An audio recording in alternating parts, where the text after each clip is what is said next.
Hello, everyone, and welcome to our webinar today on shaping a post-Assad Syria lessons from the Arab Spring. My name is Nader Abani. I'm the Director of Research and a Senior Fellow with the Middle East Council on Global Affairs. Our webinar today is part of a series that the ME Council is organizing on Syria after the fall of Assad. The webinar will be live streamed on YouTube and recorded. And there's Arabic translation at the bottom of the screen for those who wish to follow us, the discussion in Arabic. So it has actually been less than 3 months since the sudden and dramatic fall of the Assad regime in Syria. The euphoria of the moment continues, and much has happened over the past 3 months. A caretaker government is in place. There have been visits from Western officials and foreign dignitaries. Syrians from across the world are returning home, many who haven't visited for decades. It has been a very emotional time. It has been a very busy time. You see a lot of civil society activity on the ground. There's a lot of hope, shall we say, in the country these days. And yet, the hope actually stems from a fact that also, despite many concerns, the worst fears of what could have happened after the fall of a regime that has been in place for 54 years has essentially been avoided. But that said, the country faces considerable economic and social challenges. After 14 years of civil war, the people are impoverished. There has been mass displacement. 7 million people remain refugees. The economy has collapsed in many parts of the countries. The institutions of the state have been eroded and are exceptionally weak. In addition to all that, it's really tempting to look back over the past 15 years of the experience of various Arab governance with economic and political transitions, and notice that most of these attempts have essentially failed. The region has, by and large, eluded being able to successfully transition to an inclusive, peaceful, and prosperous societies. So while we can look at Syria and notice that it's different in many respects from other countries that have come before it, the same can apply to all the other countries. Each of them has a special situation and a special case, from Tunisia to Egypt to Libya to Yemen to Sudan. And we are reminded that those who do not learn from history are destined to repeat it. And so it is with this in mind that we organize this webinar. The questions we want to ask are, how is the Syria case different? And in what ways is it similar to other Arab countries that went through these political transitions? What must Syria do to find its path forward to a peaceful and prosperous future? What lessons should the Syrian caretaker government and the people of Syria take away from the experience of other countries in the region? And importantly, in a very different question, when we think about the international audience, is what should the international community learn from the political transitions in other Arab countries? And how can they take these lessons forward in the context of Syria? To help us answer these questions, I am joined today by three eminent scholars who have experienced firsthand and also reflected substantially on similar transitions across the Middle East. We're joined today by Aya Jrad, who's a researcher and assistant professor of security studies and criminal justice in Tunisia, Ala Qasim, the CEO of Deep Root Consulting based in Yemen, and Tariq Magresi, a senior fellow with the European Council on Foreign Relations. After our discussion, we are going to be opening up throughout to questions from the audience. So please post your questions on the Q&A feature on Zoom, and we already have a few questions that have been posted. So turning to our panelists, Aya, let me please start with you.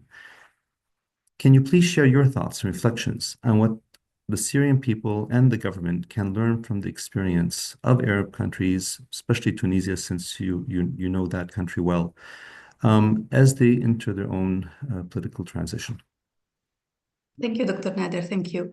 Thank you for having me today. It's an honor to be part of this panel. And Ramadan Mubarak for those who celebrated around the world and in the audience. I think, I think Tunisia's transition offers many lessons learned for a serious transition or any other transition in the sense of what should be embraced, especially what to avoid and how to navigate these complex settings.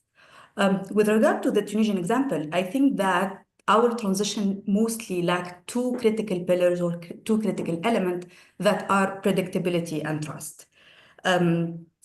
I think what Tunisia's transition have focused on was mostly a purely legalistic procedural transition. We focused a lot on constitutional drafting, on elections, without actually tackling economic, social, or other kind of grievances, which made stability impossible to achieve at the end. So with regard to predictability, in my opinion, predictability is built around clear rules, stable institution, but also enforceable arrangements, which were not the case in Tunisia during the past transition. And I think it's challenging to wrap all these challenges up in, 5 minutes? But I'll do my best to be very brief in just discussing those, and maybe we can pick them up during the discussions. So with regard to ambiguities and the rules, I think Tunisia's transition was highly marked with the ambiguities, especially with regard to the constitutional ambiguities, with regard to power arrangement, especially between the president and the head of the government, which led to eventual power struggle and to deadlocks.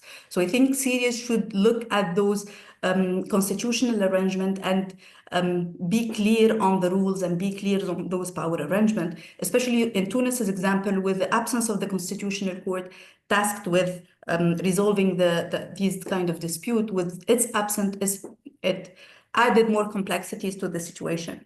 So I think this is a number one challenge or lesson learned from Tunisia's transition. The enforcement of an arrangement. Tunisia's had rules and arrangement to some extent, but their enforcement was a challenge. Taken to the example of the 2013 compromise or the 2013 national dialogue.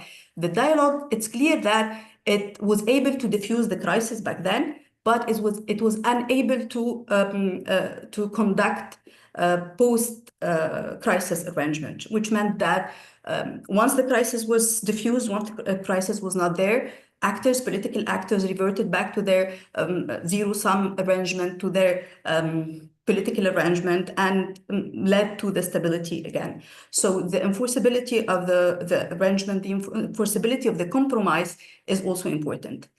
Stability of the institution was also the third lesson learned we had in Tunisia. I think over a decade, we had much more than 10 government shifting all over the time, which made any policy or strategy clearly impossible. With the government reshuffle, very frequent government reshuffle, it was any policy or strategy was impossible to fulfill. With every change, we either dropped the policy or the strategy or changed it. So the continuity of the policy, the continuity of the reforms was practically impossible. Predictability is also, or the lack of predictability in Tunisia was also important in the sense that literally no one could anticipate reforms, especially economic policies in Tunis, whether public sector servant, whether a businessman, whether unions, no one was able to anticipate the policies, which made unpredictability even higher and the instability even higher. So I think the first lesson learned is the predictability of the situation, whether with the clear rules, whether with clear governance frameworks, with clear institution guards, with all these different elements. The second element that I think Tunisia's transition, I wouldn't say failed in, but also it was a critical component that we lacked, was trust. And trust is built through different elements, through transparency, through commitment to governance, long-term governance rather than short-term gain, and political disciplines. All these elements were lacking in Tunisia's transition. Political parties, political rivalries were very distrustful towards each other. Coalition were very fragile in the sense that we had different coalition at every 5 months, I think, which made government also impossible. Parties in Tunis were leader dependent. So when the leader disappeared, if we take the example of Nida Tunis, with the passing of Beji Qaid Sibsi, the party fragmented into many other parties. So the political process was leader dependent, which made it also unstable and unpredictable. The element of trust was also very clear that It lacked in the sense of the absence of or the unfulfilled promises of justice and security in Tunisia. If we talk about justice in its broad term, whether the security sector reforms or the transitional justice process as well. Security sector actors continued violating human rights, continued their abuses during the transition. And it would take me hours to speak about the failure of the security sector reform in Tunis, but for many reasons, whether the resistance to change or the power of powerful police union or the threat of terrorism that diverted all the resources and all the interest into fighting terrorism rather than structural reform of the ministry. But also it's very important for Syria to learn a lesson of the transitional process, of the transitional justice process in Tunis, in the sense that it was the miscarriage of the transitional process in Tunis. It was highly politicized. It was highly problematic. The recommendation of the Truth and Dignity Commission in Tunis were either completely disregarded or never implemented. Also, the early return of political figures of the former regime to both the political scene and the economic scene and challenged in Tunis with the financial reconciliation law in 2017 and with informal arrangement in 2019 made the whole process, the whole transition process seem untrustworthy, and it's really it's the idea of the miscarriage of the revolution itself. I think finally, it's important also to mention that Tunisia's transitional justice process also impacted was also impacted with the economic grievances of the population and the economic reforms, especially with the austerity measures dictated by the IMF, and how the general citizens felt that it targeted the citizens rather than elite who continued to live their daily lives normally, but it was the citizens who bear the burden of those austerity measures.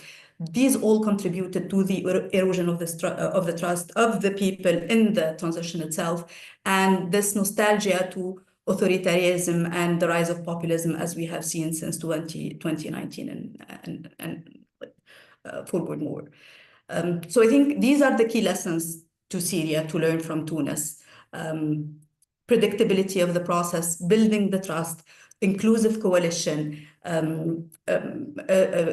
transitional justice process that it's not vindictive, that it's not revenge, but it's there to build justice and to recover the rights of those who suffered during the past 14 to 15 years. It's important to focus on reforming the security sector institutions, to build inclusive institution in order to be able to succeed maybe in the transition and hopefully learn from the Tunisians' experience and the other countries in the region. Thank you. Thank you, Dr. Aya. I think a lot of what you said really resonates with what we're reading about in the context of the Syria transition. The discussions of political transition, the discussion of looking at the issues of justice, and the potential for emergence of rivalries, and maybe not political, but at least rivalries on the ground. What's also very interesting is how you mentioned that in many of these cases, I think Tunis, from what I understand, went in with good intentions, and many of the processes had intended to see certain outcomes, but the implementation was flawed, and there were disillusionment, so we say, with not taking the recommendations of the Truth and Dignity Commission on board, and in terms of the political processes and sort of how they actually played out in reality. Ala, there's much here that kind of resonates in terms of the transition that Yemen experienced. But Yemen actually did go through a very different process as well, a much more structured process. Can you share your experience and your observations about that process with us? First of all, thank you, Dr. Nader, and thank you to the Middle East Council for inviting me to this important discussion today. I think I'd like to start by stating the obvious, which is that every country is different in its journey and struggle. But usually what those differences that matter, if we look at them, we can look into certain elements that then can guide our learning from the various countries. So, for example, what is the outcome of the conflict for a certain country? Was there a vector, and is the vector emerged as sort of with the majority sort of monopoly over security?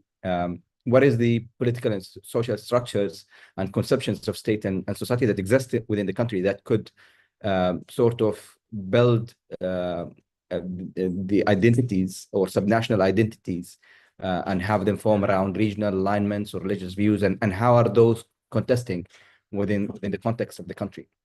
And what are the resources available to the country? All of those elements, all of those factors are very important when we evaluate the experiences of the various countries as they went through transitions. And I think what we will find is that there are certain similarities sometimes in certain dimensions that one can build on. And I think that's one of the things that those who are trying to look at the experiences of the Arab transitions can look at and as they sort of align their angles when in analyzing those countries. And one of the things that I guess learning about the transition periods is that those are periods that are very difficult in terms of managing balances. It's not that there is necessarily one way or another. It's usually you have to do two things at the same time, and they are both of them are in tension with each other, and you have to keep managing those balances and reevaluating those balances as you progress in your transition. And I'll give you some of those balances that Yemen was struggling in working through, and which have an impact on how the situation led to where we are today. To start, one of the things that you need to think about is how much time and resources and effort that you spend on your political priorities versus your economic priorities. How much do you spend time on defining the new rules of the game, the new social compact, versus how much do you spend on responding to day-to-day activities, to day-to-day needs of the citizens in the country. In Yemen, the transition period was designed to be 2 years. It took around 28 months of elaborate political processes to basically prepare for a national dialogue. 10 months of a national dialogue that had 565 individuals from various political parties, and another 10 months of constitution drafting process. But that came at the expense of how much basically focus that was given to the economic situation in a country that was already struggling with fragile state institutions, with fragile finances, that led people to increase their grievances. And in fact, actually, if we look at some of the statistics, in 2011, public opinion polling in Yemen showed that the number of people who would evaluate the current economic situation in the country to be bad or very bad was between 29% and 46% that they have looked at this. But by 2013, the number of people who have felt that the economic situation in the country was getting really bad increased by 4% to 33%. So there was this unease that in the economic conditions in the country, especially when power outages were happening, fuel shortages were rampant, and basically the unemployment was sky high. So that's one thing. The other thing as well that you have to balance is how much do you spend in terms of delivering services, and how much do you spend in terms of reforming whatever you had before, how much structural reforms that you spend on during your transition period. And in Yemen, there was an overloading of reform agenda. Although in the face of it, when you talk to the international community, there was an arrangement to try to simplify this process. So there was a mutual accountability framework that was created. And in there, when you look at it, there are maybe 10 reforms, and people will tell you, well, it's only 10 reforms that countries have to do, and these are critical for the finances of the country. True, but those 10 reforms are very deep, and that the impact of them is very severe. So they were touching on budget, they were touching on energy and subsidies, they were touching on humanitarian strategies, and so many, and combating corruption, so many of the most difficult kind of reform agendas that took basically decades, and you're not able to achieve them, and you are trying to commit yourself to doing these things within a very short period of time. So that other balancing act, and how you're struggling with it. And in Yemen, that was also one of the challenges, or I would say the failures in being able to manage all of those reforms within that short period of time. The third is usually the timelines that are being provided is the desire of the international community in wanting to see results, wanting to see progress within a short period of time, versus how much time does it really needs for the country to be able to progress politically and economically. And in this, what we have seen, and it's not just Yemen, we've seen it in Yemen, in Syria, and Libya, although in Libya and Syria, those were plans for how the caretaker government will be formed, how long it's going to take the constitutional reforms to be done, when the country will move into elections. But usually, in a lot of those transitions, which is the playbook, the blueprint for the international community, there is like a time frame of 2 to 3 years maximum. When in reality, sometimes it takes much longer than that. And this is then becomes the balancing act. If you take longer, then are you rewarding those people who have already now in power, and basically suffocating those who have aspirations because they don't have right now, they are not part of the power sharing sort of arrangement, and creating basically an environment where you create a new status quo, versus moving very quickly into constitution and forming and elections, and basically creating tensions that results as a result of the contestation of power, and a results of having a winners and losers within elections. The last thing that I would say in the interest of time is that there is a fourth important question in terms of inclusion and what it means. On the one hand, you want to be very inclusive in order to be able to make sure that people are buying into your agenda, and people have their grievances heard and feel that they are being addressed.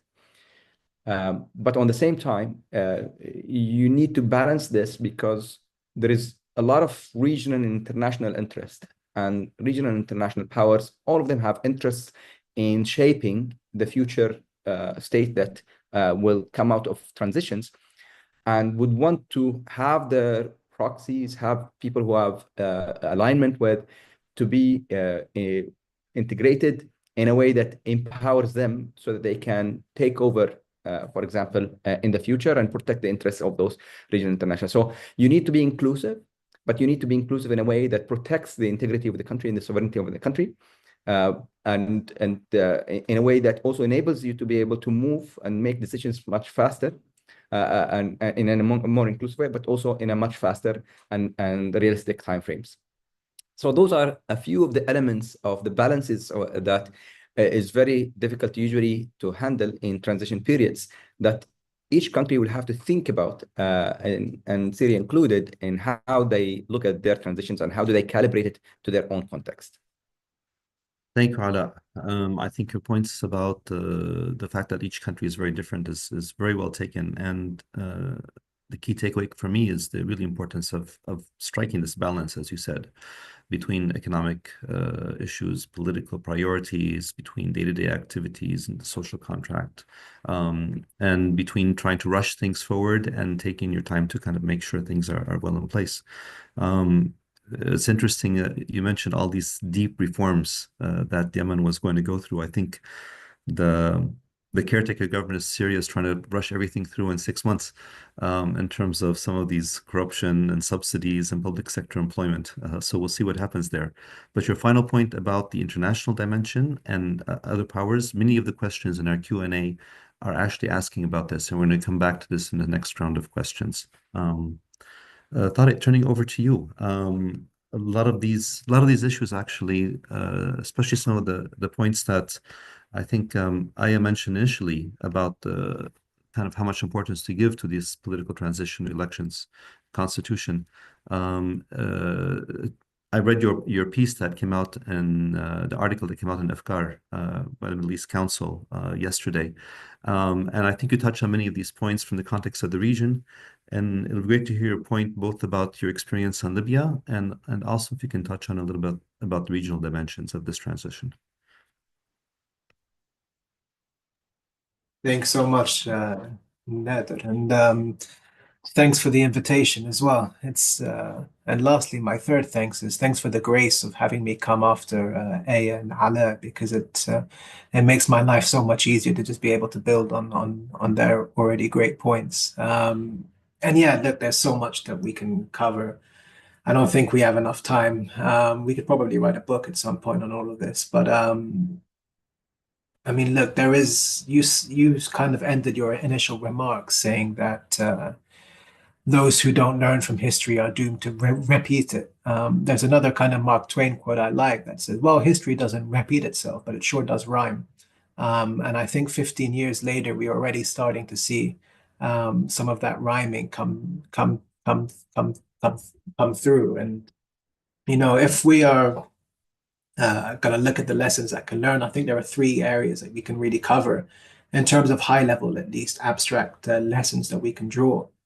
And the first of this is this kind of really building on what Aya and Ala said, is this idea of defining what this project is exactly, looking at this as a collective project, and kind of how do we structure, how do we engage with, how do we time and schedule the socio-political elements of this transition.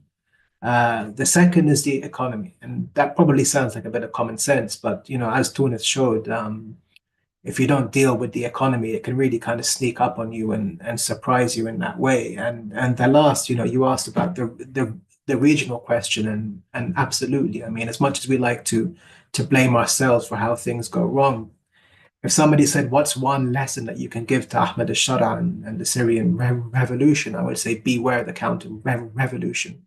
And if they ask me what's the second and third lesson I would give, it would be beware the counter revolution 2 more times on top of that. But you know, back to this kind of first point that I wanted to raise, is that this revolution, if you look at it this way, is always going to be a joint project. It has to be a joint project between the leader and the people.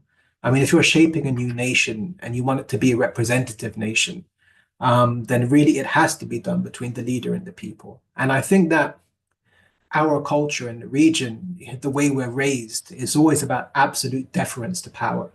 And I think that trickles down in a bad way in terms of the politics, you know, both in terms of the leader himself, who thinks that he has to define all things and he has to do all things, which is actually quite silly if you look at it, because, you know, no one person can ever do everything that's involved to build a nation, especially one who's not a statesman. You know, all of our politicians come from different backgrounds. Shara, he's coming from a military background, not a political or a philosophical one.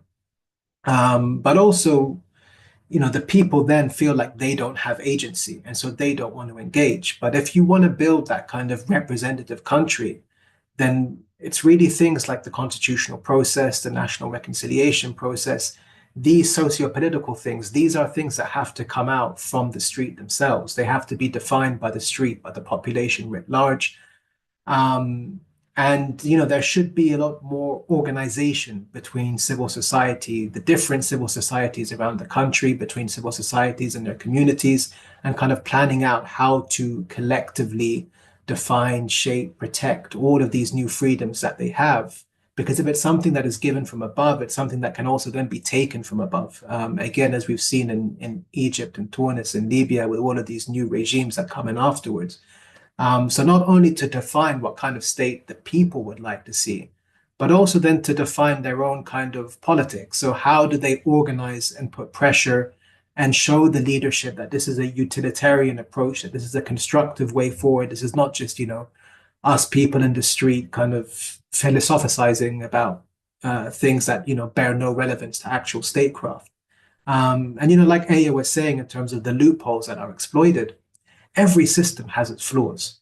It's the belief in that system that allows the system itself to keep ticking over. But when people lose belief, when you have these rivalries, when you have these divisions, that's when the flaws become kind of glaring, and when people kind of pick at the loopholes and so on. The second thing was the economy, and Syria has it a lot worse than all of the others on this front because of the last 15 years of kind of war and enhanced kleptocracy. But I mean, the one lesson that kind of comes from Qais Said's emergence in Tunis is the fact that, if your revolution can't feed people, it can't employ people, it can't economically empower people, then the people will turn on it because it's not their revolution anymore. It's somebody else's revolution.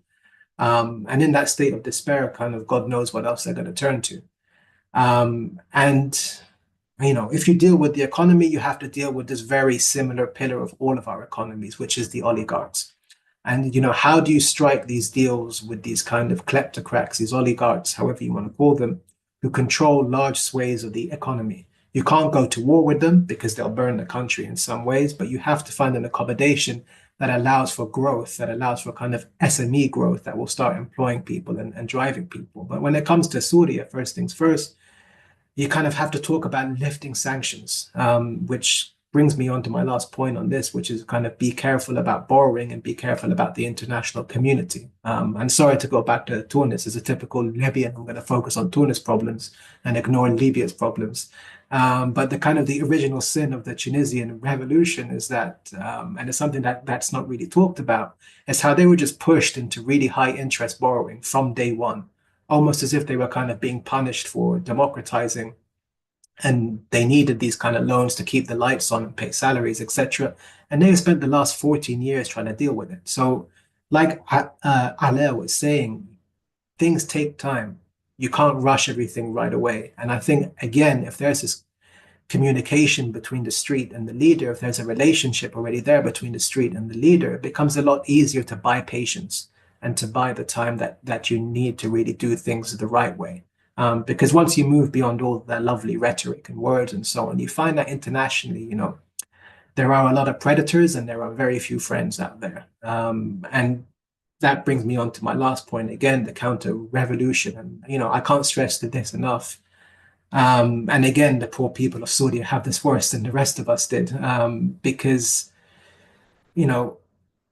a lot of the problems that we've had across the region, they were caused by us, but they were also animated, they were exacerbated, they were driven by this regional coalition that is highly motivated to fight any emergence of representative politics in the region. And representative politics is the key thing here.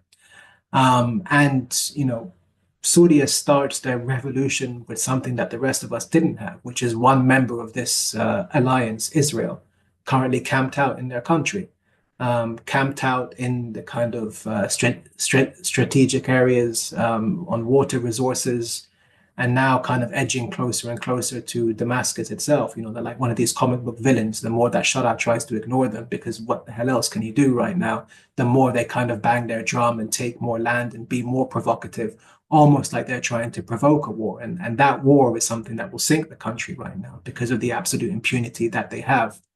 But the general lesson from the kind of counter-revolution is to take us back to what Aya and Ala was saying in terms of trust again, and look out for the disaffected, because it's those footholds where the counter-revolution comes back in and it builds alliances, in places like Daraa and Homs, or with the Kurds now in Syria.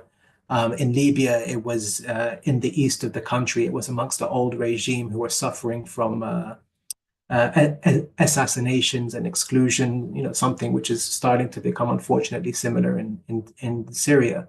In Egypt, it was with the military, which felt like they had been excluded. And you can go on and on, but it's these disaffected groups, these outliers, where the counter-revolution builds an alliance and builds a local face to push forward the kind of counter-revolutionary drive. And so that brings me back to the first point, which is why this has to be a collective project, because only when it's a collective project do you kind of have this national structure, which becomes harder to chip at and harder for others to co-opt. Thanks very much. I hope I didn't go on for too long, Ned. No, this is really excellent. Thank you so much. And I think your points and re-emphasizing over and over the and they're interlinked. The idea of this counter-revolution, new coalitions emerging from disaffected populations, is linked to the regional dynamics. Because again, international actors like Israel can take advantage of these. And in fact, many of the questions that we have in the Q&A already are turning to this, are asking about this regional dimension, the international dimension of this. So I'd like to kind of go through again, but looking at this. Looking at this issue of the external power struggles, that includes still to some extent Russia, Israel definitely. You have the U.S. has influence with the Kurds, and potentially others that are potentially in the mix. Not to mention what you mentioned, the international community in terms of lending and wanting to help, but not necessarily helping. Sanctions are there. We want to help, but we have sanctions. We can't help. Or we want to help, but there's lending and we're going to have interest rates and you're going to be in trouble later on. So there's two dimensions to this international, the geopolitical and even the economic side. And all countries have experienced this.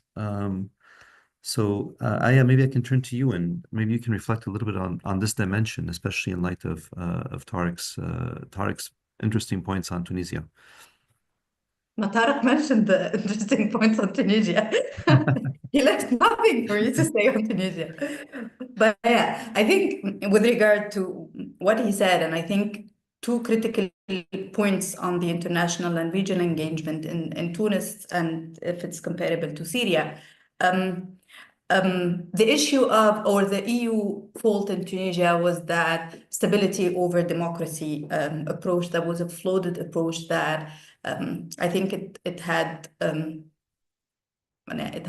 corrupted the whole process of the transition in Tunisia, but also the intervention and the dependence to the IMF that made its economy entirely dependent to external assistance, and this assistance, instead of being delivered into development projects in Tunis, it was sustaining an unsustainable public sector. Khatar policies were directed into feeding a growing public sectors in Tunisia rather than development sector.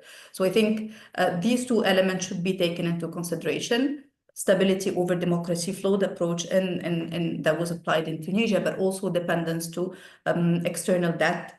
International and regional engagement should prioritize projects that are priority industries in Syria, whether it's agriculture, whether it's industry. So prioritize developing projects rather than external debt, and sustain the whole the momentum of the democratization project, and do not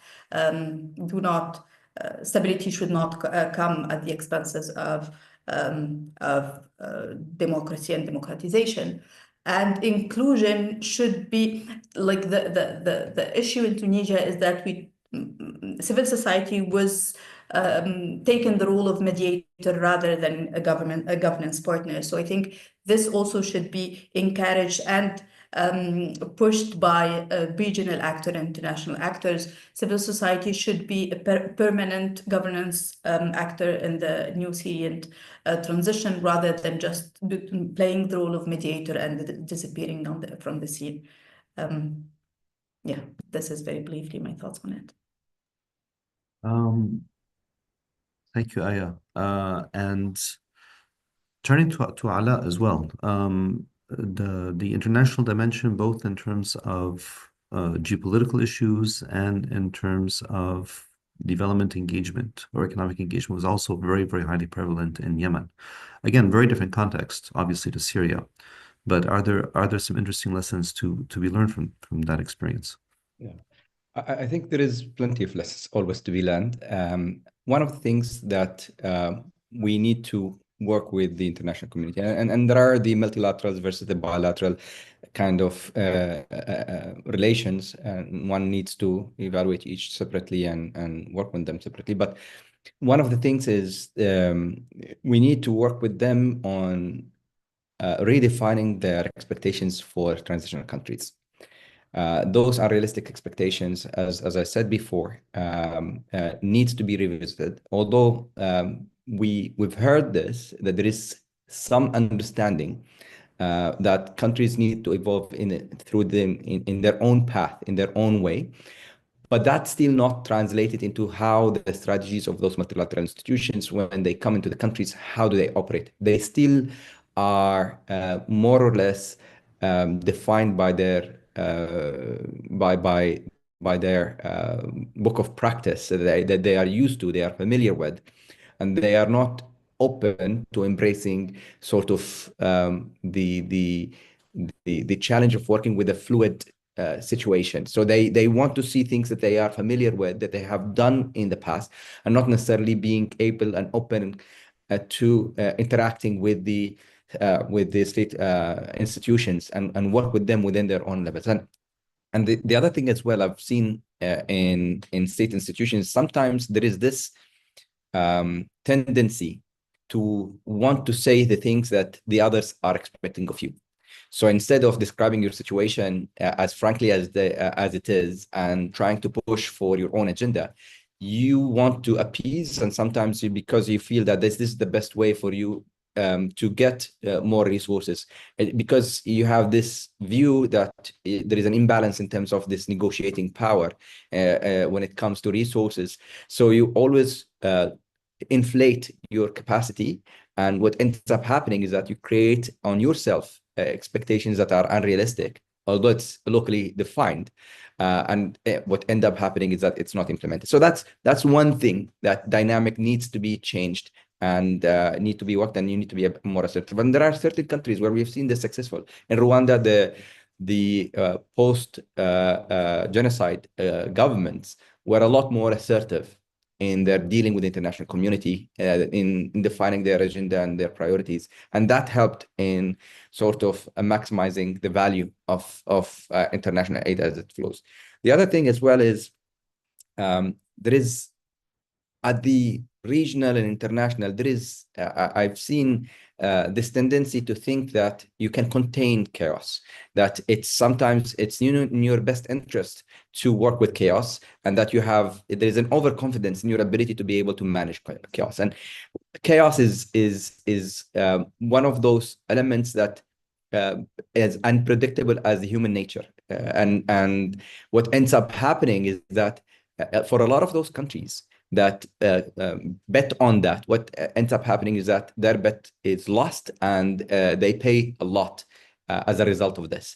So if anything, it's in your best interest, whatever, if you are a regional country or an international power that has interest within the country, it is in your best interest that there is some stability, that you have a counterpart that you understand. So then you can build some of those relations. And this continuation, and we've seen it over and over and again, and this continuation of this kind of strategy has not led to any progress within the region, has not led to stability, and has not led to better security arrangements to anybody. So I think there needs to be a revisit if people want to achieve even their own selfish needs. There needs to be a revisit of that approach and be a bit more pragmatic about what can be done within their capacity in relation to those countries. Thank you, Adad. Tariq, I'm sure you're eager to kind of build on the idea of chaos, but I also want to raise some interesting points about institutions and institutional capacity, as well as inflating institutional capacity in front of international organizations. To me, what strikes me is interesting about the Syria case is how weak the institutions are. To some extent, they've atrophied over the past 14 years, and many are completely dysfunctional. It actually brings to mind a little bit of the institutional situation post-Gaddafi in Libya, where a lot of rebuilding had to take place. I don't know what your thoughts are on that, and if there's any experiences to share from that example. Yeah, thanks so much. It's one of these things that's actually quite common across the region, although every country says that they are uniquely bad at this. But the way that the authoritarian regimes in the region have gone, especially over the last kind of 10, 15 years of their rule, as their economies failed and as they've kind of failed to keep the people happy, is that the institutions of state became more about employing people. and kind of handing out salaries than they did at than they were about kind of designing and implementing policy. And that's where the real problem is, because then it actually becomes, these massive institutions are not just unproductive, they are counterproductive, because everybody is so careful about their salary and about their position that they actually stop work getting done, just in case it might, end up biting them in the backside afterwards. And then the executive branch of government ends up just creating small committees or groups in order to carry out any policy idea that they have. So the end result is an inability to do systemic governance. And it kind of brings a conundrum. And we had this kind of really bad in Libya, because Libya is an exceptionally bad case because it employs, I think, some 80-something% of the country. So how do you get rid of these institutions? Because you can't just close them overnight and put 80% of your country out of work, because that will create an economic disaster of its own. So you kind of have to maintain the old system whilst building a new way of doing things. And I think that the way forward in that is just trying to get them working again, in the sense of trying to run through the rebuilding process, ensuring that it's done through institutions, that it's led by the government and not by the international groups and the NGOs and so on that will all be coming in. And that will all have great projects and they will have the majority of the funding and the expertise and so on. But by forcing the civil service to do the planning and the coordination, then you slowly start to build back capacity. And then at the same time, if you can grow the economy and you can grow the private sector, then you create a kind of space to offload people eventually. But it's a balancing job like everything else at this time, and you have to kind of do a few things in sequence and alongside other things. Sorry if that just made it more complex, but I tried. Going back to the issue of chaos. It is so I'm turning to the questions from the audience. We have a couple of interesting ones out there. I had thought it mentioned the issue of the importance of this being a collective project in a previous response, and how people need to kind of work together. And some of the audience members are asking the question about how do you do that in the context of Syria, where you do have minorities, you do have, and some areas outside the control of the current government. You also have issues of women's rights, and how it can potentially evolve in the context of the country. So what are some of these issues? What are the things to look out for, and how would you recommend that the government and the Syrian people think about them and deal with them? Thank you. So yes, I think inclusiveness and giving a seat to everyone, and there is no country with no minority. So this is practically the experience that every country in the region and the world had. And I think Syria's experience in the Congress of 1920 could be a good example for Syria in this, with this regard, how it established an inclusive system prior to the Western intervention and Sykes-Picot's arrangement, etc. So Syria's history itself presents a good success story on how inclusiveness of the different minorities, how the inclusiveness of different groups could function in those settings. But if we are to learn something from the experience of my country, I think avoiding the fragility of the system. No system could be transparent if it's very fragile. What made it fragile is the fragmentation, is the shifting alliances throughout the transition. So making arrangement very fragile, making the rules unclear from the beginning, made alliances shift over the transition decade, and made institutional weak and fragile. Making institutional strong with clear governance framework, with clear set of rules for inclusion of different political actors, but also civic actors, as I mentioned prior. Civil society should be a governance partner, not just a mediator. They should not be there just to monitor, but to hold accountable and to play a governance role. This could help Syria navigate this very much very complex setting. But it will help it also build its own institution and its own experience. It has the experience that it could learn from. Syria has its own specificities that it could learn from. Tunisia has made its own errors that we should not be repeating in any other settings. A strong institution with clear governance framework that includes everyone. And when we say everyone, everyone should be included, not just procedurally or for the sake of inclusion, but it has to be clear rules that ensures roles, responsibilities for everyone, and thus accountability, not just giving them any minority or any groups seat on the table, and it's just for the sake of inclusion, and they have no actual role. In Tunisia, the inclusion of women was very much discussed in the sense that we have parity, we had forced parity, both horizontal and vertical parity, but at the end it led to no actual inclusion. Their inclusion in the electoral list was very formalistic and was there just to tick the box of having women on top of the list or in the electoral list. So giving every group, every minority a seat, a place, but also giving them roles, and thus giving them holding them accountable to whatever roles they are supposed to fulfill in order for everyone to be included, but also for everyone to be accountable at the end of the process. Thank you so much, Aya. Turning to another question, and what I'm trying to do here is kind of combine questions that I'm getting from the audience into something, to kind of a bigger issue.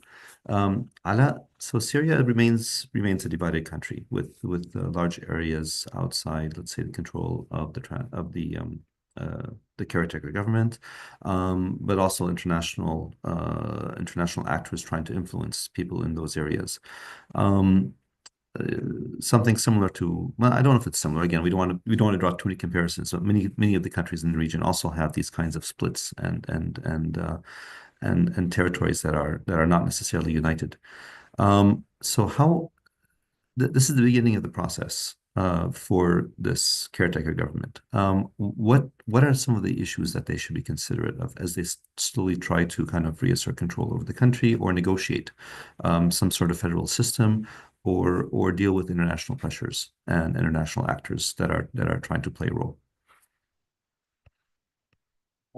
Thank you. And I think the two questions are interlinked. Question of inclusion and how do you basically work with areas that are not fully under control, because there is that question then that comes is, what are sort of the concessions that you're willing to give? And I think one of the most important skills for the government, the caretaker government, and the leaders of the country for this transition period is negotiation. The transitions, I think, are built on masterful negotiators who know how much that they can concede at each point of time, and basically to time and sequence those concessions in a way that can build their legitimacy, that can build the trust with the citizens to the point where then there is already some institutions and there is some trust that they can be given some space to take on more challenging tasks. And I think on that point, I guess the way that I would look at it is I would flip it around. I would look at how much inclusion and transparency, if we're talking, that we cannot depart with.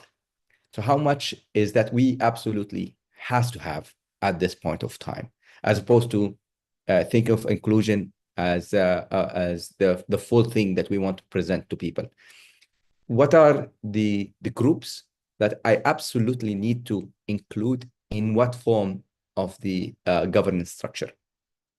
And then from there on, you build your agenda for inclusion. You build your better agenda for governance. It's because although there are certain principles in absolute terms, they are fantastic, but in realistic terms, they are not achievable within your capacity and within your area of And I think that's one of those that you need to really think carefully about. Like one of the things that you can start with is including people in addressing the questions that matter to them. So if there are, and the other thing as well, when it comes to inclusion as well, is this alignment of your inclusion agenda and your reform agenda. The more that you can include those or align the two of them, then this is where you can basically rely on beyond your security apparatus to be able to support your reform agenda and to be able then to push back against any resistance that might come and to avoid any potential resistance that may occur. So if your reform agenda is really about service delivery and you're trying to include those who are impacted by it for specifically those service agenda, then you have a chance of creating somewhat of a meaningful inclusion agenda where people feel that, okay, this represents me. This actually addressed, this inclusion agenda has addressed something that is sincere to me. Because one of the things that I've seen is we have in Yemen focused on inclusion in the very high level kind of questions when it came to questions of the social contract. But that was detached a little bit from the day-to-day activities. And then people did not necessarily feel that those who were included represent them because it did not translate into their reality. So they did not feel that this inclusion agenda, even if you had a way to say something about it, you are talking about absolute legal terms and constitutional terms that is not really affecting today what's going to happen. But when it comes to more administrative reform agenda and you do more inclusion in there, I think this is you will find more traction on that topic. Thank you, Ala. And especially for linking the two, the idea of the inclusion together with slowly kind of bringing the country together. And like you said, or like you insinuated, the best you can do in a country is to bring people together, and then you have less room for interference from people from outside. Turning to the issue of, and there's a couple of questions that ask or raise the issue of the EU specifically. They're not necessarily a party on the ground in Syria, but they're very important in terms of issues of trade agreements, sanctions, development assistance, humanitarian assistance. And the question is, or the questions are being posed are to what extent the transition government should be, how should they be working with them? Where should they seek help, and where should they be weary, shall we say, of assistance?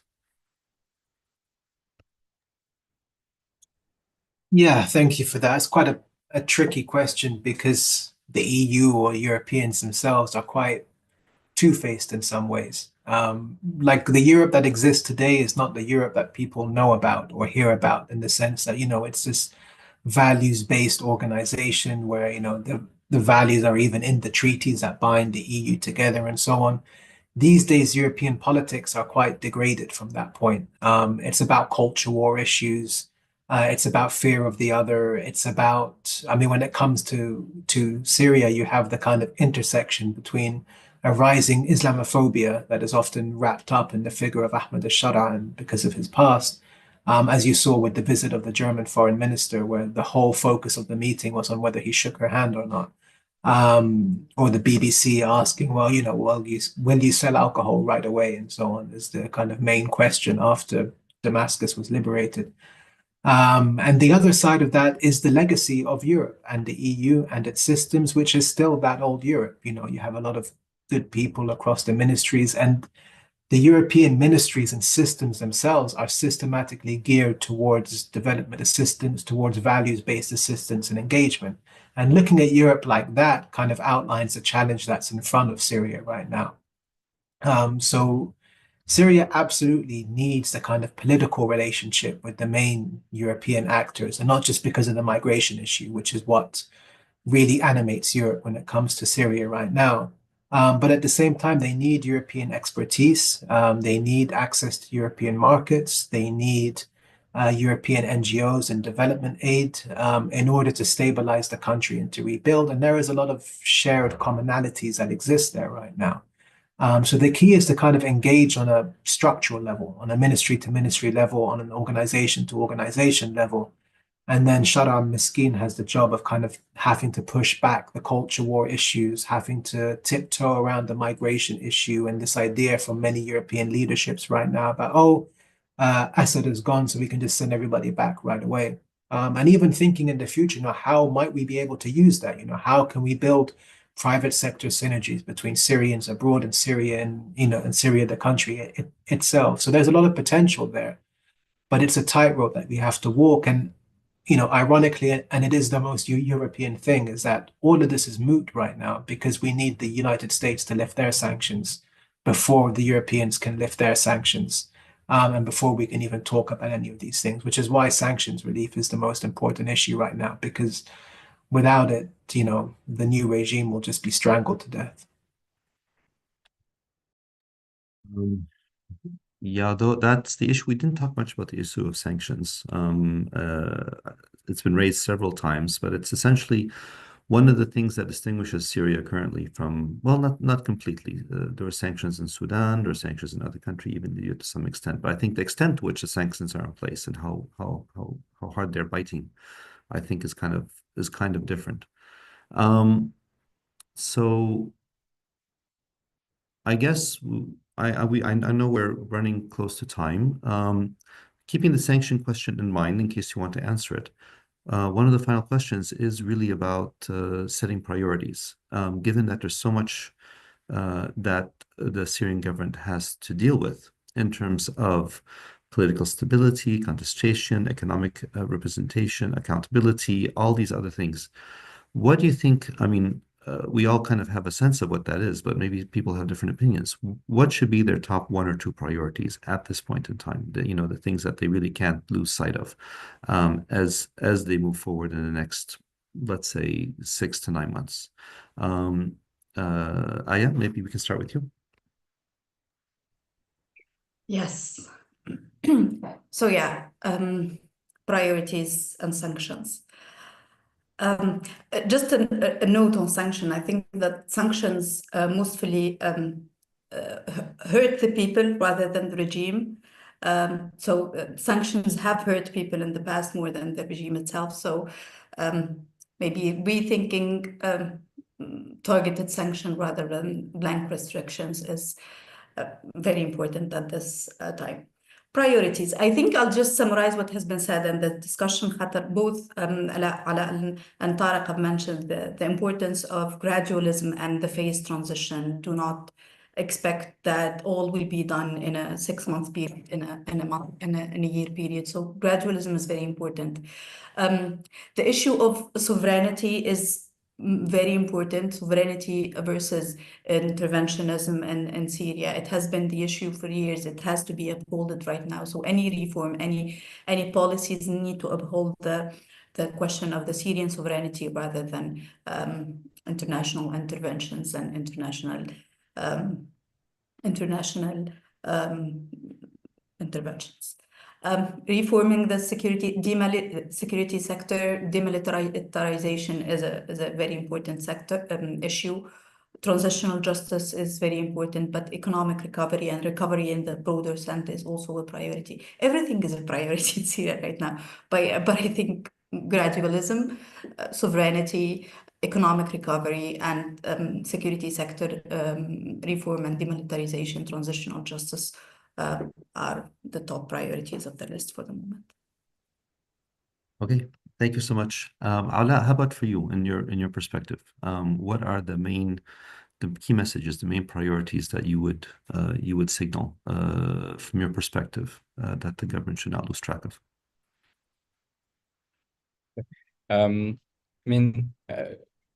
First of all, on the question of the sanctions, and I think and the relations of the international with the European Union, I think it's one of the I see it as the advantages that the Syrian regime has is the legacy of the conflict as it relates to the EU.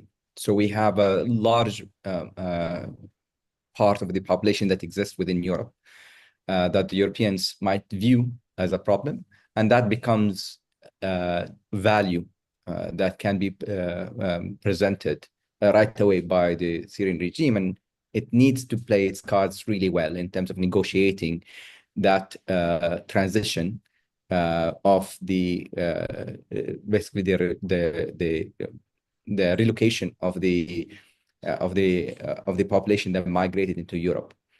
It has to be done in a way that creates immediate economic value and benefit for the regime, so that they can, which is a realistic, ask, so that when they come, they don't put extra pressure on already a system that is already frail. So there has to be some negotiations, hard negotiations on what that means. And how the European Union will be involved heavily in the reconstruction phase of Syria, so that then the system can absorb this flow back of the migrants.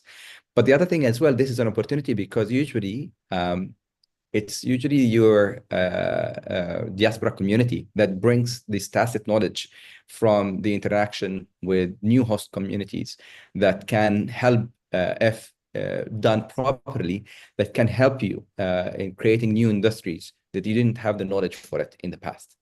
So it's not just because of the financial support that you needed, because you want that kind of knowledge to come into your country, and the relations that were created by those individuals within those societies. They understand those societies, they understand their relations. What needs to happen is there needs to be trade agreements that are created so that those who come back can exploit those trade agreements in a way, because they understand the systems, and it creates those kind of connections that are happening. So I think that's one of the things when it comes to it. Of course, with that comes the question of sanctions. So you need to lift the sanctions so that happens.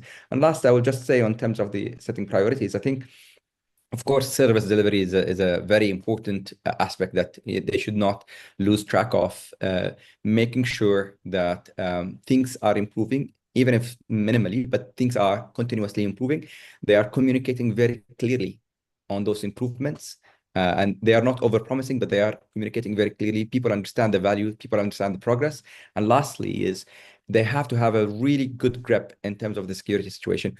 All of the security actors that exist, that have the ability to become spoilers within the system, has to be very close, has to be engaged one way or another. And there has to continue to be negotiations with them in terms of how much space that they have. But they are very close so that then they don't become a problem by itself. Thank you, Ala.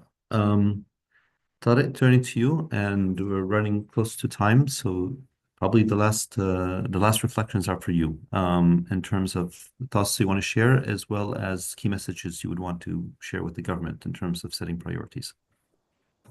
Thank you. That's a big thing to wrap up on.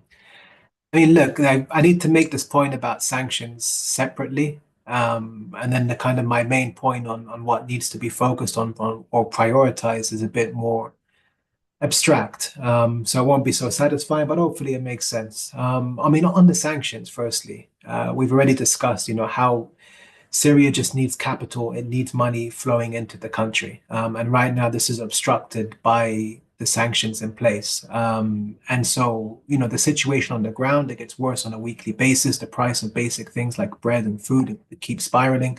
And this is why sanctions are such a huge priority. And it's going to have to be a diplomatic game, which I think the new government are already playing, kind of trying to reach out to as many regional powers as possible, like Saudi and Turkey, to do this lobbying for them in DC, because this is where it matters, and the regime in DC is a bit eclectic, for want of a better term. And even this week, Shara has been in Cairo, which was a big point of resistance to his regime. And so, yeah, you can see that developing. Unfortunately, I'm not sure what more there is to do, because even the regional actors can't financially help, the Gulf states and so on, until those sanctions are lifted, because they're worried about second order or third order effects.